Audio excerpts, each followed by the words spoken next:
warahmatullahi wabarakatuh. Kembali lagi bersama Erna. Ya, di video kali ini aku akan ngomongin tentang perubahan pada saat setelah melahirkan atau pada saat masa nifas nih bun. Tetapi perubahan tersebut adalah hal yang wajar terjadi pada saat orang wanita maupun melahirkan normal ataupun sesar.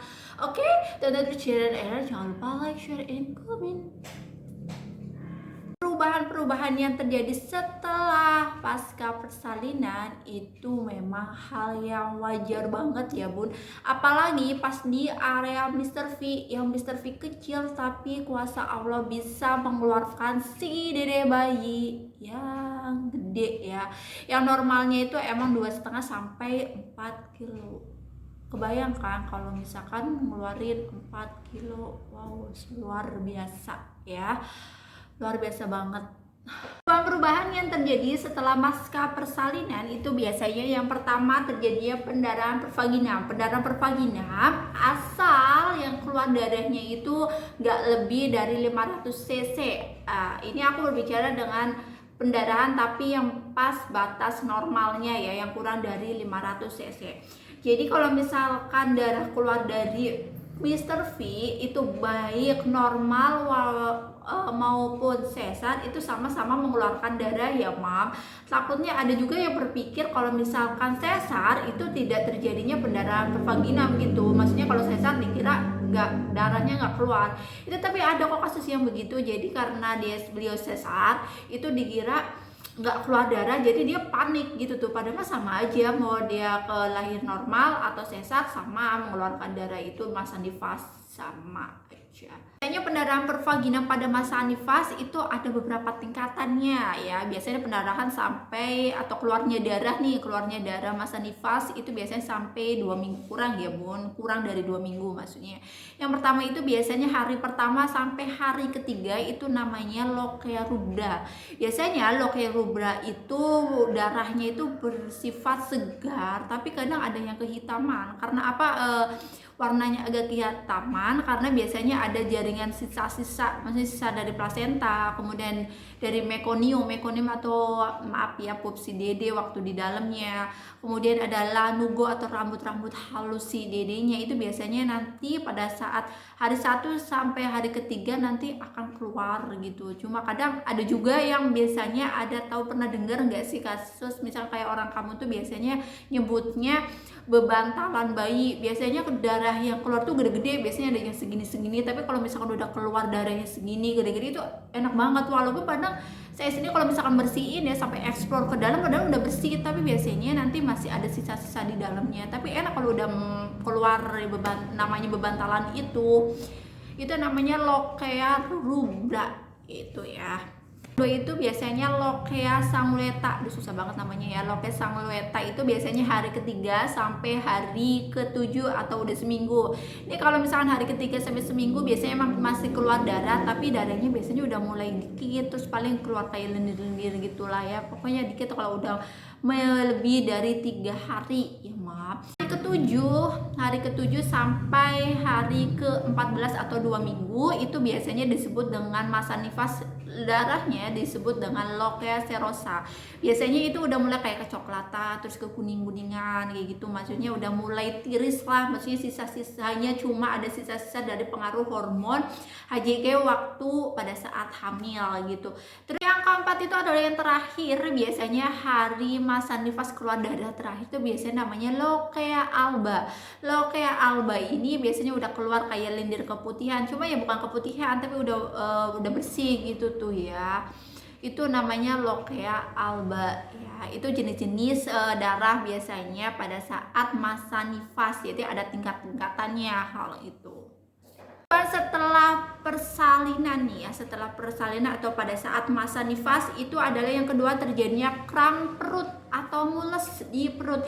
Ini hal yang wajar, malah biasanya tenaga medis itu yang dicari kalau misalkan ibu habis brojol, habis lahiran, yang dicari itu adalah perutnya harus mules. Itu nanti kita akan mencari si uterusnya biar globuler apa ya bahasanya, biar kayak berbentuk kayak bola gitu, kayak ada tonjolan. Itu kita yang harus dicari kalau misalkan nggak ada uterus kayak globuler kayak bola kayak gitu, kita kan bisa merabanya nanti gitu ya. itu malah kita jadi khawatir, takutnya yang tidak-tidak takut terjadi pendarahan. Itu emang yang dicari itu harus mulus. Karena mulus itu karena apa? Biar yang tadinya rahimnya gede ya, orang tadinya kan rahimnya kecil, terus ada si dede bayinya di dalam, otomatis kan melar tuh ya. Ditambah kalau misalkan dede bayinya di dalam perut udah 38, 39 atau bahkan lebih dari 4 kilo, otomatis kan rahim tuh melebar. Rahim melebar, biar rahimnya kecil lagi, itu otomatis perlu yang namanya mulus ya, biar otot-otot di dalam rahimnya itu meremas, akhirnya menjadi kecil. Namanya itu proses involusi uterus yang dicari itu harus banget, harus harus mulus gitu tuh. Ini hal yang sangat wajar. Kalau misalkan mulus, otomatis otot-otot rahim itu bekerja atau berfungsi sangat baik, sehingga yang rahimnya tadinya gede otomatis langsung mengecil, jadi nggak bisa keraba lagi. Itu yang namanya involusi uterus, atau otot-otot rahimnya juga berfungsi dengan baik. Yang ketiga itu adalah perubahan setelah persalinan. Biasanya ini yang sangat dikhawatirkan banget, apalagi sangat ditakutin. Biasanya itu terjadinya robekan perineum ya. Robekan perineum disengaja maupun tidak disengaja. Kalau misalkan disengaja itu kita tenaga kesehatan bisa melakukan episiotomi atau melakukan pengguntingan pada daerah perineum, yaitu untuk apa? Untuk melebar jalannya si dede bayi. Itu ada yang disengaja maupun robek sendiri gitu. Biasanya kalau misalkan disengaja, biasanya karena perineum itu terlalu kaku, jadi kadang bayi mau keluar kadang susah, makanya kita lakukan episiotomi ya. Juga misalkan proses persalinan itu tidak terjadinya robekan perineum ya, itu biasanya karena vaginnya elastis, jadi biasanya nggak robek. Terus pun tidak terjadi robekan, biasanya ada juga sih robekan di dalamnya atau pinggirnya, atau itu biasanya terjadi robekan, kadang malah labium minor tidak ada. Aja bun, walaupun nanti terjadinya robekan jalan lahir atau terjadinya robekan perineum, nanti juga akan dipercantik lagi dengan cara dihekting atau dirapihkan kembali. Oke mam, yang penting lahir dede bayi selamat dan ibu selamat ya. Kalau urusan perineum sobek segala macam itu adalah hal yang normal terjadi, nanti juga akan dirapikan kembali dengan cara dihekting, atau bisa juga ada yang namanya vaginoplastik, jadi nanti kayak seperti perawat lagi. Ya, selanjutnya itu adalah Mr. V terasa longgar. Ya iyalah ya bun, namanya juga Mr. V setelah abis mengeluarkan si kepala dede yang misalnya kayaknya beratnya sampai 4 kilo, kan itu luar biasa banget ya bun. Masya Allah banget lah pokoknya itu ya, di luar logika gitu. Pokoknya Masya Allah banget itu bisa mengeluarkan bayi segede itu gitu tuh, luar biasa.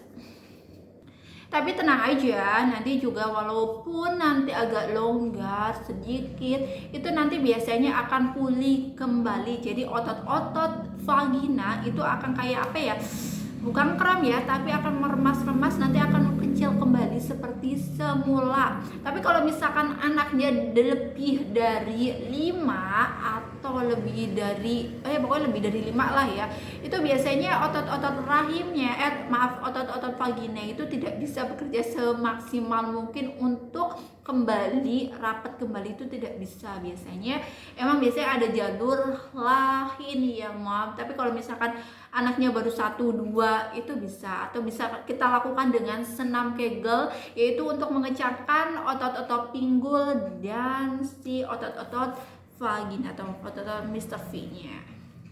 Perubahan yang terakhir tuh biasanya pada takut pup ya. Karena apa? Karena kan namanya misalkan nih seorang ibu habis melahirkan terus dijahit, biasanya takut BAB, katanya takut nanti jahitannya lepas segala macam. Sebenarnya enggak, tapi karena khawatiran sugestinya udah nanti jahitan robek segala macam, jadi kita partner sendiri, jadi malah BAB-nya susah gitu. Tapi kalau misalnya BAB susah kan nanti juga ada pencahat, dan jangan lupa banyakin makan sayur sama buahnya, banyakin minum juga ya mam. Pokoknya jangan takut kalau misalkan mau BAB. Tapi emang kebanyakan begitu kalau misalkan mau BAB berat takut kalau apalagi kalau habis dijahit, takut katanya jahitannya robek. jahitannya kebuka. Pokoknya kalau misalkan dijahit asal tidak mencebok, menggunakan air hangat aja. Kalau misalkan menggunakan air hangat biasanya si jahitannya itu akan pada lepas. Oke, videoku mam tentang perubahan-perubahan yang terjadi pada saat setelah proses persalinan atau pada saat masa nifas ya. Sebenarnya masih banyak juga sih perubahan-perubahan yang terjadi pada masa nifas. Ada yang namanya baby blue, jadi ibunya kadang agak agak khawatir itu juga masih banyak lagi sih sebenarnya. Oke, sekian videoku. Next video lanjutnya jangan lupa like, share, and comment di bawah ini. Makasih.